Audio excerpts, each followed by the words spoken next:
Assalamualaikum anak-anak. Di video kali ini kita akan belajar tentang sifat-sifat operasi hitung pada bilangan.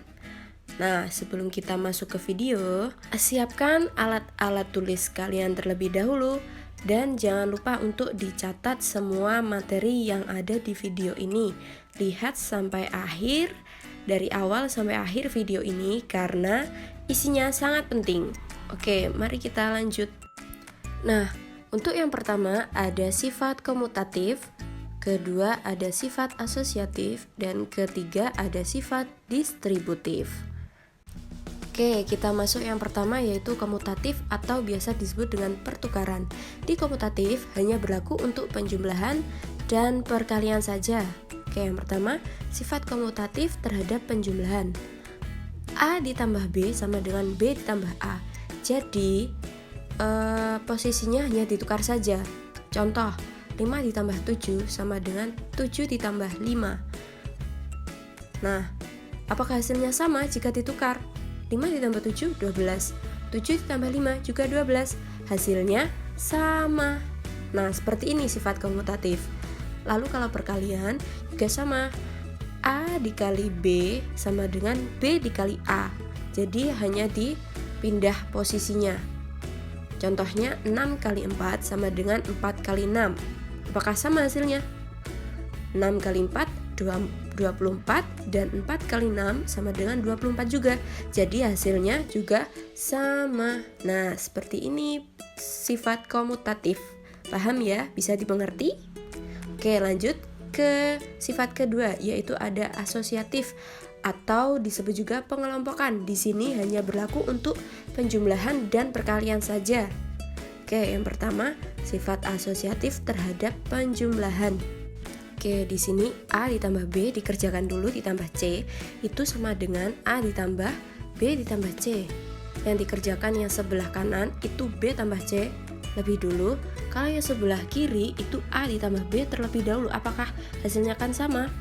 Nah, contohnya 3 ditambah 5 ditambah 2 sama dengan 3 ditambah 5 ditambah 2. Oke, perhatikan yang sebelah kanan itu yang dijumlahkan terlebih dahulu adalah 5 ditambah 2. Tapi yang sebelah kiri yang dijumlahkan terlebih dahulu 3 ditambah 5. Apakah nanti hasilnya akan sama? Nah, kita lihat yang di sebelah kiri, jika tanda kurungnya di awal, maka yang di sebelah kanan tanda kurungnya akan di belakang. Nah, sekarang ini 3 ditambah 5, 8 ditambah 2 sama dengan 3 ditambah 7. Apakah hasilnya akan sama? 8 ditambah 2, 10 dan 3 ditambah 7, 10. Nah, ruas kiri dan kanan itu sama-sama menghasilkan 10. Maka inilah yang dinamakan sifat asosiatif, hasilnya akan sama. Seperti itu. Nah, untuk sifat asosiatif terhadap perkalian juga sama. Inti dari sifat asosiatif ini, kita hanya merubah tanda kurungnya yang awalnya di awal jadi di akhir. Atau di kiri, misalkan tanda kurungnya di kiri jadi di sebelah kanan. Seperti itu inti dari sifat asosiatif. Nah, di sini A dikali B dikali C sama dengan A dikali B dikali C. Yang sebelah kiri yang dikerjakan dahulu adalah A kali B, yang di sebelah kanan yang dikerjakan dulu adalah B kali C. Oke, langsung masuk contoh. 4 dikali 5 dikali 6 sama dengan 4 dikali 5 dikali 6. Yang sebelah kiri yang dikerjakan dulu adalah 4 dikali 5. Yang di sebelah kanan yang dikerjakan terlebih dahulu adalah 5 dikali 6. Apakah hasilnya akan sama?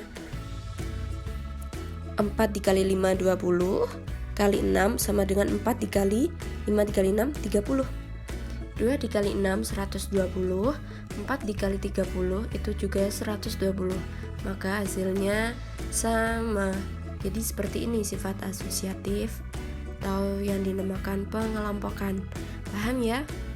Nah, untuk sifat yang terakhir yaitu ada distributif atau disebut juga penyebaran. Yang namanya penyebaran berarti menyebar. Nah, ini berlaku untuk dua, yaitu perkalian terhadap penjumlahan dan perkalian terhadap pengurangan. Oke, sekarang perkalian terhadap penjumlahan dulu. A dikali dalam kurung B ditambah C akan sama hasilnya dengan A dikali B ditambah A dikali C. Jadi yang depan dikalikan yang depan ditambah yang depan dikalikan yang belakang. Oke, langsung masuk ke contoh. 3 dikali 5 ditambah 4 sama dengan 3 dikali 5 ditambah 3 dikali 4. Oke, sekarang kita coba hitung yang di sebelah kiri. 3 dikali 5 ditambah 4. Kalau ada dalam kurung berarti yang dikerjakan dahulu yang di dalam kurung. 3 dikali 5 tambah 4, 9. 3 dikali 9. Oke, sekarang yang sebelah kanan. 3 dikali 5 itu 15 ditambah 3 dikali 4 itu 12. Apakah hasilnya akan sama? Oke, 3 dikali 9 itu 27 dan 15 ditambah 12 itu juga 27. Jadi hasilnya sama. Jadi seperti ini yang dinamakan sifat distributif. Oke, yang sekarang perkalian terhadap pengurangan. Sebenarnya sama seperti yang penjumlahan, hanya diganti yang tadinya plus diganti jadi negatif atau diganti jadi pengurangan. Kita lihat A dikali B dikurangi C sama dengan A dikali B dikurangi A dikali C. Perhatikan yang sebelah kiri dan sebelah kanan sama saja kan rumusnya, formulanya itu sama, hanya diganti yang tadinya penjumlahan diganti jadi pengurangan. Seperti itu. Oke, langsung ke contoh. 4 dikali 6 dikurangi 2 sama dengan 4 dikali 6 dikurangi 4 dikali 2. Apakah hasilnya akan sama? Oke, lihat yang di sebelah kiri. Yang di sebelah kiri itu yang dikerjakan yang di dalam kurungnya dulu. Berarti gimana? 6 dikurangi 2 berapa? 4. Berarti nanti 4 dikali 4. Lalu yang sebelah kanan itu 4 dikali 6, 24 dikurangi 4 dikali 2, 8. Oke, 4 dikali 4 hasilnya 16. Dan 24 dikurangi 8 itu juga 16. Ya betul, maka hasilnya sama. Jadi seperti inilah sifat distributif. Nah, mungkin kalian akan bertanya-tanya, lalu kenapa kita belajar ini kalau hasilnya itu sama, Bu? Oke, kita lihat penggunaan sifat ini ya. Oke, yang pertama 200 ditambah 416 ditambah 300 sama dengan, nah kita sudah belajar sifat komutatif nih, berarti boleh dibolak-balik ini supaya gampang. 200 ditambah 300 ditambah 416. Kalau yang dibolak-balik ini namanya sifat apa? Ya betul, penggunaan sifat komutatif. Lalu supaya kita lebih mudah lagi, kita jumlahkan yang depan terlebih dahulu. 200 tambah 300. Nah, kita lebih mudah kan menghitung 200 tambah 300 itu langsung 500. Nah, daripada kita menghitung dulu 200 tambah 416, iya apa enggak? Kan? Kalau seperti ini itu menggunakan sifat asosiatif. Nah, setelah seperti ini baru kita jumlahkan 200 tambah 300, 500 tambah 416. Nah, kalau sudah seperti ini kita akan langsung tahu nih hasilnya berapa, 916. Nah, seperti ini contoh dari penggunaan dari sifat-sifat operasi bilangan. Kita lebih mudah menjumlahkannya seperti itu. Oke, kita lanjut ke contoh kedua. 2 dikali 6 dikali 5. Nah, kalau seperti ini gimana? Sama seperti yang di atasnya, kita boleh membolak-balikkan angka ini. Biar gampang gimana? 2 dikali 6, 12 dikali 5 kan nanti perlu menghitung lama ya. Nah, seperti ini dibolak-balik jadi 2 dikali 5 dikali 6. Nah, ini pakai sifat apa tadi? Betul, sifat komutatif. Setelah sifat komutatif ini sama seperti yang di atas, contoh yang di atas, kita boleh menggunakan sifat asosiatif untuk perkalian 2 kali 5 terlebih dahulu supaya gampang kan. 2 dikali 5 saya yakin kalian pasti sudah hafal di luar kepala. Berapa 2 dikali 5? Betul, 10. Lalu baru dikalikan 6. 10 dikali 6, betul, 60. Nah, dari sini dengan kita mengoperasikan 2 dikali 5 terlebih dahulu akan membuat perkalian itu menjadi mudah daripada kita harus menghitung 2 dikali 6, 12 dikali 5. Seperti itu.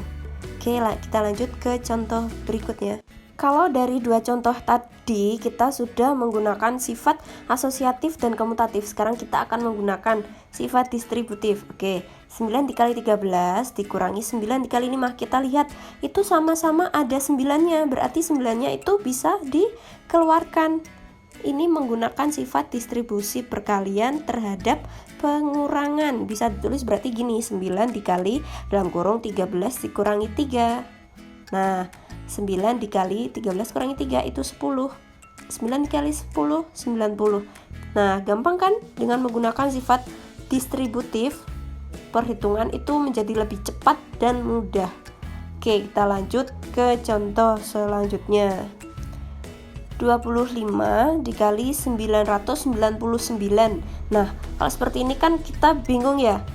Lama kalau memakai perhitungan perkalian yang biasa. Nah, kita sudah belajar distributif nih, berarti kita bisa menggunakan ini 25 dikali 1000 dikurangi 1. 1000 dikurangi 1 kan 999. Nah, makanya kita bisa menggunakan ini. Kita manipulasi dulu. Nah, terus kalau sudah seperti ini, kita pakai distributif perkalian terhadap pengurangan. Berarti gimana? 25 dikali 1000 dikurangi 25 dikali 1. Gitu ya. Ayo coba diingat-ingat lagi tadi distributif seperti apa. Nah, kalau seperti ini kan kita mudah ya menghitungnya. 25 dikali 1000, betul, 25.000. Lalu kita tinggal kurangkan 25 dikali 1, 25. Kalau seperti ini akan lebih mudah menghitungnya. Berapa hasilnya? Betul, 24.975. Menjadikan bilangan 1000 menjadi 1000 dikurangi 1 akan lebih mudah untuk dihitung. Nah, sekian pembelajaran kita kali ini. Semoga bermanfaat dan jika ada kendala, kalian bisa menghubungi saya. Oke, wassalamualaikum. Jangan lupa di subscribe ya dan di komen.